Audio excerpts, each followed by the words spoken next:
یا ابوالفضل خدا خیلی رحممون کرد. یا ابوالفضل یا ابوالفضل خیلی خدا رحم کرد. وای هواپیمامون با مصیبت واقعا دیگه فقط امام رضا.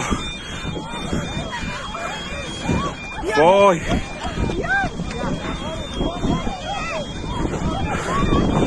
پرواز تاریخ 15/10 هواپیمایی کاسپیان واقعا خدا رحممون کرد و خیلی خیلی خلبان حرفه‌ای گری کرد و هواپیما را زد به زمین.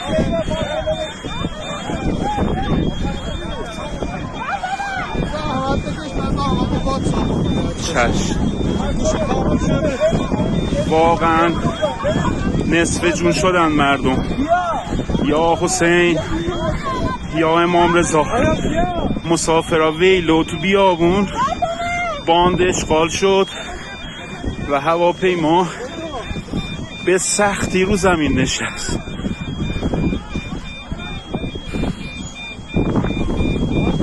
تمام الارمای هواپیما روشن شد و فقط حضرت زهرا عنایتی کرد به ما. یا حسین